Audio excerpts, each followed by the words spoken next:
आज हम जो नेशनल अवेकनिंग और फिर जो इंडियन नेशनल कांग्रेस की बुनियाद पड़ जाती है इंडिया में, foundation of Indian National Congress, तो इस पे बात करेंगे हम आज। अब देखिए, in the second half of 19th century, यानी जब 19वीं सदी का निस्फ ख़त्म होता है, तो उसके बाद यहाँ पॉलिटिकल अवेकनिंग या पॉलिटिकल मोबिलाइजेशन इसकी शुरुआत होती है। तो ये जो कॉन्शियसनेस, यानी इस तरह की बेदारी या जो लोगों में इस तरह की सोच फिक्र आ गई, तो इसमें बड़ा वो जो रिवोल्ट जिन पे हमने बात की है उनका बड़ा किरदार है, जो रिवोल्ट हुए ब्रिटिश ईस्ट इंडिया कंपनी के खिलाफ। अच्छा, उसके बाद जो एजुकेटेड इंडियंस थे उन्होंने यहाँ का पब्लिक ओपिनियन यानी नेशनल काज के लिए, पॉलिटिकल काज के लिए मोबिलाइज करने में उस पब्लिक ओपिनियन को एक बड़ा रोल प्ले किया। अब ये कैसे, यानी एक रियलाइजेशन और फिर ये कॉन्शियसनेस ये कैसे उनमें आ गई? तो देखिए, इसमें सबसे बड़ी बात जो है वो यही है कि लोगों को जो ब्रिटिश रूल है उसकी हकीकत उनको समझ में आ गई थी। तो जो पॉपुलर रिवोल्ट्स और उसके बाद ये एजुकेटेड इंडियंस, उन्होंने बड़ा इसमें इम्पॉर्टेंट रोल किया कि जो एक्सप्लॉयटेटिव कैरेक्टर है, ये जो इंडिया का इस्तेसाल, हिंदुस्तानियों का इस्तेसाल बरतानिया से आए हुए लोग कर रहे थे, तो उसको समझने में, समझाने में, एक नेशनल सेंटिमेंट डेवलप करने में और एंटी ब्रिटिश फीलिंग डेवलप करने में उनका बड़ा रोल रहा है। अब ये मिडिल क्लास का राइज होता है, ट्रेडर्स, बैंकर्स, फिर जो प्रोडक्ट थे वेस्टर्न एजुकेशन के, लॉयर्स, डॉक्टर्स, प्रोफेसर्स वगैरह वगैरह, उन्होंने इंटेलेक्चुअल अवेकनिंग के ज़रिए बड़ा काम इसमें किया। तो ये तो खुद प्रोडक्ट ऑफ ब्रिटिश एजुकेशन थे, जो कि जो पूरी दुनिया में जो लिबरल करंट्स थी एक्सपोज हुए थे, जो फ्रांस में हुआ था, अमेरिका में जो हुआ, उस सब को ये जानते थे, जो बड़े बड़े उस टाइम के मगरिब के फिलासफर्स इस पे लिख रहे थे। फिर इनको एक नौकरी, यानी एक उसको इनको समझ आया था कि डिस्क्रिमिनेटरी पॉलिसीज है, मतलब कि एक बयासड है, रेशिस्ट अप्रोच है ब्रिटिश ये जो ईस्ट इंडिया कंपनी का। तो ये रेशिज्म, ये बयासड अप्रोच, ये इसी तरह से इंडियंस को साइड लाइन करना, ये बिल्कुल उनको समझ में आ गया था कि जो हमारा जो अशराफिया है, एरिस्टोक्रेटिक क्लास, तो उनसे हिंदुस्तान को ठीक करने की कोई उम्मीद नहीं लगाई जा सकती, यानी कोई तवक्का नहीं है उनसे कि वो जो भी तक इस सिस्टम के बेनिफिशरीज है वो हिंदुस्तान को ठीक करे। तो एक नई लीडरशिप उभर के आती है इस टाइम में। अब हम देखते हैं कि मिडिल क्लास, वही जो वेस्टर्न एजुकेशन के प्रोडक्ट्स थे, अब इन्होंने क्या किया कि एक तो किताबें, आर्टिकल्स, यानी बुक्स, न्यूज़पेपर्स, उसमें वो अमृत बाजार पत्रिका, हिंदू पेट्राइट, समप्रकाश, इस तरह से हिंदू प्रकाश, फिर अगर उर्दू में हिंदू देखें हम, जामे जहानुमा, इसी तरह से खुशदिल अखबार, तो ये सारा एक हम देखते हैं कि 1877 तक 169 वर्निक्यूलर हमारी अपनी ज़बानों में जो न्यूज़पेपर्स पब्लिश हो रहे थे। और उसके साथ साथ ये एजुकेटेड क्लास ने क्या किया, यानी यही जो अब पूरा देखते थे कि मतलब to rule and to be ruled, जो बेदारी कॉन्शियसनेस उनमें आ गई थी, तो उन्होंने decided to form organisations and associations, provincial association या ऑर्गेनाइजेशंस।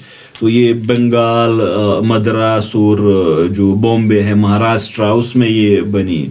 हम देखते हैं कि land holder society Bengal, British India Society, उसके बाद ब्रिटिश इंडिया सोसाइटी ये बंगाल में। महाराष्ट्र में आप देखो तो बॉम्बे एसोसिएशन, दक्कन एसोसिएशन, पुणे सार्वजनिक सभा, फिर मद्रास में मद्रास नेटिव एसोसिएशन, मद्रास महाजन सभा। तो ये वो जो लोगों को जमा कर रही थी, ऑर्गेनाइज कर रही थी एसोसिएशन के जरिए, फिर एक फिक्र देने की कोशिश कर रहे थे। इसी तरह से हम इंग्लैंड में भी देखते हैं कि लंदन इंडियन एसोसिएशन वगैरह वगैरह। तो ये सारे लोग एफर्ट्स लगा रहे थे कि हम एक ऑल इंडिया या पैन इंडियन एक एसोसिएशन बनाए, ऑर्गेनाइजेशन बनाए। तो हम देखते हैं कि उस टाइम पे जो ब्रिटिश एडमिनिस्ट्रेटिव मेजर्स थे, चाहे वो वर्निकुलर प्रेस एक्ट था, एल्बर्ट बिल कंट्रावर्सी थी, आर्म्स एक्ट था, वगैरह वगैरह, तो पूरा वो true nature of British rule वो जो उनके सामने आ गया। तो ये फोटोस हो रहे थे कि एक ऑल इंडिया, यानी जब पॉलिटिकल काज के लिए आप लोगों को बेदार कर रहे हो, आप खुद कॉन्शियस हो गए हो, लोगों को अवेकन कर रहे हो, तो जाहिर सी बात अब वो पूरा ये प्रोवेंशियल, लिंग्विस्टिक, रिलीजन वगैरह वगैरह ये सारी डिफरेंसेस खत्म करके एक ऑर्गेनाइजेशन, ऑल इंडियन ऑर्गेनाइजेशन की तरफ बढ़ रहे थे। तो उसी दौरान वो जो एओ हुम था, रिटायर्ड ब्रिटिश सिविल सर्वेंट, जिसने ये फैसला किया था कि मैं रिटायरमेंट के बाद इंडिया में रहूँगा। तो वो जो उस टाइम के जो हम देखते हैं वाइस रॉयज थे, उनके साथ अच्छे ताल्लुकात थे उनके। रिपन जब वापस जा रहा था तो उससे मिलने गया और 3 महीने वो बॉम्बे में ही रहा। तो पूरा बॉम्बे में जो बड़े बड़े पॉलिटिकल स्टालवर्ड्स थे उनके साथ उनकी बात हुई कि एक मतलब ऑर्गेनाइजेशन बनाई जाए।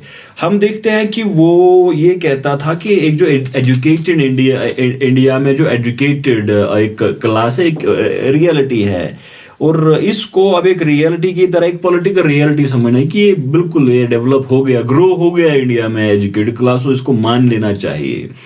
तो फिर वो इसी को मतलब समझता था कि इनको एक मौका देना चाहिए, यानी जो इनकी ग्रेवियंसेस या बाद में जो वो सेफ्टी वालों वगैरह वगैरह की वो बात कर रहा था। तो दिसंबर 1884 में when he came to bid farewell to Lord Ripon, तो उसी टाइम उसने पूरा बॉम्बे में सारे कनेक्शन वगैरह डेवलप किए थे और सारे लोगों से बात की थी।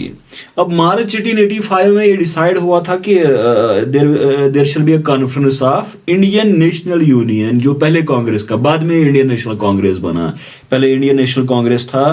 तो क्रिसमस यानी दिसंबर के आखिरी हफ्ते में कॉन्फ्रेंस बुलाई जाएगी, पूरा जो इसमें लीडर, पूरे जो ये लीडर्स है उनको बुलाया जाएगा। पहले कलकत्ता, फिर ये समझा गया था पूना, क्योंकि वहाँ पूना सार्वजनिक सभा था तो उनका बड़ा असर था, लॉजिकली वहाँ पार्टिसिपेशन ज़्यादा होती थी, लेकिन वहाँ वो कॉलरा आउटब्रेक हुआ था। तो एट लास्ट ये बॉम्बे में हुआ सेशन। तो अब इस सेशन के लिए जब एक मैंने वो पढ़ा कि ये डिसाइड हुआ था it will be between 25 and 31 दिसंबर 1885। तो एक सर्क्यूलर इशू किया गया था टू लीडिंग पॉलिटिशियंस। अब एक खास बात इसमें, well acquainted with English language from all parts of Bengal, Bombay and Madras, जो अंग्रेजी अच्छी तरह से जानते हो। अब उनको किस दावतनामा जो इनविटेशन भेजी गई थी उसमें क्या लिखा था कि to enable all the most earnest laborers in the cause of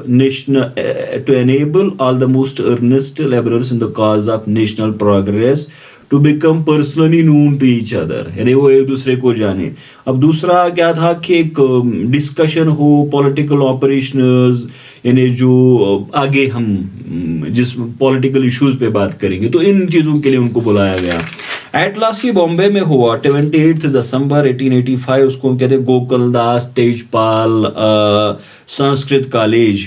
100 आदमी इसमें शरीक हुए थे, 72 नॉन ऑफिशियल्स थे जो बाद में इसके मेंबर्स बने, और WC बनर्जी जो इसके पहले प्रेसिडेंट बने थे। तो उसी ने इन ऑब्जेक्टिव्स पे बात की थी कि इसके ऑब्जेक्टिव्स क्या रहेंगे। तो एक पर्सनल इंटीमेसी, यानी हम एक दूसरे को जाने, और उसके बाद मतलब ये जो रेस के हैं, क्रीड, प्रोविंशियल प्रेजुडिसेस है, इनको ख़त्म किया जाए और एक ऑल इंडिया ऑर्गेनाइजेशन की तरफ हम बढ़े।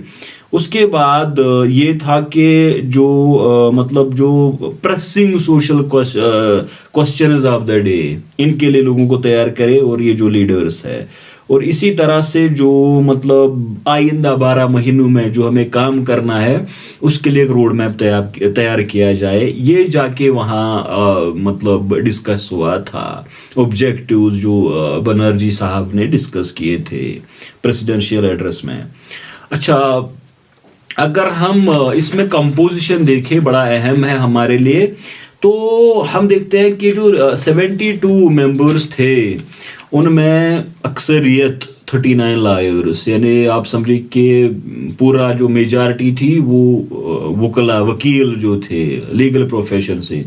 उसके बाद जर्नलिस्ट थे, मेडिकल मैन थे, एजुकेशनिस्ट थे वगैरह वगैरह, लेकिन अक्सरियत वकीलों की थी।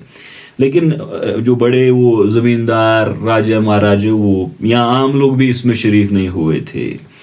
तो अगर हम देखें कि किस जगह से ज़्यादा आए थे तो 38 बॉम्बे, अब मद्रास से 21, कुछ जगह तो बंगाल से एक, और किसी किताब में मैंने 4 भी पढ़ा कि बंगाल से 4 आए थे। अच्छा, उसके बाद हम देखते हैं कि 4 principal towns of North waste Provinces and Awadh, और 1 is from 3 towns of Punjab. तो अगर आप रिलीजन का देखोगे 54 Hindus, 2 Muslims, rest were Jain and Parsis, ये जाके वहाँ पे मतलब लोग जो जमा हुए थे। उसके बाद अगर आप देखोगे तो ओवरऑल बड़ा डिस्कशन हुआ था, 9 रेजोल्यूशंस वेर पास्ड, ये जो इंडियन नेशनल कांग्रेस का पहला सेशन था। तो एक royal commission to enquire into working of Indian administration. उसके बाद इंडियन काउंसिल को एबॉलिश किया जाए। तो फिर legislative councils north waste provinces, और ये नॉर्थ वेस्ट प्रोविंसेस है, NWFP नहीं, एंड अवध एंड पंजाब। इसी तरह से admission of considerable proportion of elected members of the supreme and local legislative council with the right of interpellation and discussion of budgets and the creation of standing committee in House of Commons to consider formal protest from majorities in council. इस पे बड़ा discussion हुआ था वहां पे। अब time नहीं है कि मैं इसको खोल के बताऊं। रिडक्शन ऑफ मिलिट्री एक्सपेंडिचर, इसी तरह से साइमल्टेनियस पब्लिक सर्विस एग्जामिनेशन, जो ICS उस टाइम का होता था, Indian civil services, simultaneous London में भी एग्जाम हो और यहाँ पे भी इंडिया में भी एग्जाम हो, और जो उसमें अपीयर होने की एज है उसको बढ़ाया जाए ताकि इंडियंस को भी एक फेयर चांस मिले इसमें पार्टिसिपेट होने का। इंडियन नेशनल कांग्रेस के बनने पे बड़ी डिबेट्स हुए हैं। तो एक समझा गया कि एक कंट्रोवर्सी, ये एक कॉन्स्पायरेसी थी। अब ये उसको हम कहते हैं कि सेफ्टी वाले थ्योरी, कि एक सेफ्टी आउटलेट दिया जाए, वरना 1857 की तरह एक और रेबेलियन होने वाला है इंडिया में। उसमें वो विलियम वेडरबर्न ने से एट्रीब्यूट किया था कि साधुज वो मिले, इसको इन्फॉर्मेशन मिली थी ह्यूम को। तो इस तरह से अब ये खुद बरतानिया के लोगों ने साजिश की थी इंडियन नेशनल कांग्रेस बनाने, वरना 1857 की तरह एक और बगावत हो जाती। तो ठीक है, इस पे बहुत लिखा गया। फिर लाला लाजपत राय, RC दत्त वगैरह, उन लोगों ने भी बड़ा कांग्रेस को अटैक करने के लिए बहुत मतलब उछाला था। तो कॉन्स्पायरेसी थ्योरी पे जो ये बड़ा रिसर्च प्रोफेसर बिपिन चंद्रा का हुआ है, तो ना तो डॉक्यूमेंट्स कहीं मिले थे, और फिर जो ऑर्गेनाइजेशन एसोसिएशन बनने का काम तो उससे बहुत पहले था कि इंडियंस ऑर्गेनाइजेशन हो रही थी। तो शायद अगर ह्यूम नहीं करता तो इंडियंस खुद ब खुद करते, लेकिन उसके जरिए एक मौका मिला कि वो जो ऑफिशियल रात हो सकती थी, यानी ईस्ट इंडिया कंपनी के लोग, बरतानिया के लोग, हिंदुस्तानी, ये जो बरतानिया, अब ईस्ट इंडिया कंपनी, बरतानिया के लोग इन पे बरस पड़ दे। तो जब इंग्लिशमैन सामने आए तो एक मतलब वो बच गए, कांग्रेस बनना उनके लिए आसान हो गया था। तो फिर वो लाइटनिंग कंडक्टर वगैरह वगैरह की इन्होंने, अगर ह्यूम इस्तेमाल करना चाहता तो हिंदुस्तानियों ने भी ह्यूम को इस्तेमाल किया। उसके बाद जो वो कैम्ब्रिज हिस्टोरियंस है, तो उनके हिसाब से ये जो एक नेशनल मूवमेंट, तो इस तरह का कोई वहाँ पे नेशनल मूवमेंट जैसी कोई चीज़ नहीं थी, बल्कि था का उसमें मतलब क्या था उनके सामने यही बात थी कि ये जो national interest it was secondary. तो प्राइमरी क्या था उनके लिए सिर्फ एक व्हीकल था टू परस्यूट ऑफ देयर मतलब इंडिविजुअल इंटरेस्ट्स। और हम देखते हैं कि सिर्फ उनने कांग्रेस का इस्तेमाल किया ताकि जो उनके नैरो सेल्फिश इंटरेस्ट थे उनको आगे बढ़ाए या उन पे काम करे। वो एक अनिल सेल लिखता है कि ये जो differences in levels of progress in different provinces and differences in the interests of Congress members coming from different social background, it was difficult for the Congress to have common aims and national goal. तो ये क्योंकि वो अलग अलग इलाकों से आ रहे थे जहाँ लेवल ऑफ डेवलपमेंट अलग थी, फिर डिफरेंसेस थी, तो कोई नेशनल गोल हो ही नहीं सकता था। लिहाजा नेशनलिज्म या नेशनल मूवमेंट को सिर्फ इस्तेमाल किया गया और नैरो इंटरेस्ट थे। सेब अली साहब भी इसी तरह की बातें करते हैं कि many local leaders for many local leaders the Congress was essentially a secondary organisation and their association with it derived from the need to pursue within the regional and all India skeleton of organization and aspiration the much more circumscribed local and sectional aims which derived from lower levels of politics. वो कि ये secondary organisation थी, तो ये association इसी से सिर्फ इसी वजह से उनके लिए थी कि इस पे वो जो उनके रीजनल या अपने सेल्फिश इंटरेस्ट जो पावर पॉलिटिक्स थी उसको आगे बढ़ा जा रही है। वो खुद काम करना चाहते, अपने लिए सिर्फ इस्तेमाल किया गया इसको। तो बड़ा इस पे एक प्रोफेसर बिपिन चंद्रा उसने इस पे बड़ा काम किया है। तो उनके हिसाब से Congress had a clear cut anti colonial ideology. तो ये तो सिर्फ कल्मिनेशन ऑफ प्रोसेस था, जो पॉलिटिकल अवेकनिंग थी वो कांग्रेस में फिर कल्मिनेट होती है जो 1860s 70s या अर्ली 80s में।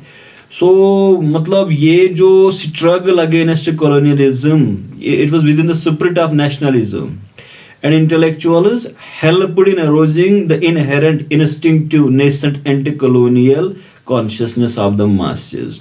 वही कि मतलब बिल्कुल हमारी अपनी स्ट्रगल थी, अपनी सोच थी और बिल्कुल नेशनल इंटरेस्ट था। लेकिन हो सकता है लीडर्स में होता है, ऐसी कोई बात नहीं है कि उनका सेल्फ इंटरेस्ट ना हो।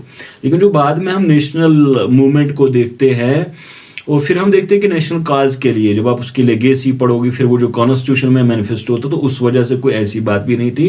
हाँ, वो ऐसे लीडर्स हो सकते हैं कि जिनके ऐसे इंटरेस्ट हो, लेकिन ओवरऑल आप कांग्रेस को वो एक ऑल इंडिया ऑर्गेनाइजेशन की तरह उभरी बाद में। तो ब्रिटिश रिएक्शन कोई अच्छा नहीं था, वो तो माइक्रोस्कोपिक माइनॉरिटी या कांग्रेस का डाउनफॉल हमारी है वो जो बात की, जो वो गवर्नर जनरल्स या वाइस रॉयज आ गए, तो ये कांग्रेस पे यानी कांग्रेस जो बना। तो नेक्स्ट पार्ट में मैं अब इनका जो कांग्रेस अर्ली ईयर्स में उनका काम होता है, मॉडरेट्स एक्सट्रीमिस्ट वगैरह, उस पर मैं बात करूंगा। इसी पर इसको ख़त्म करते हैं। Thank you.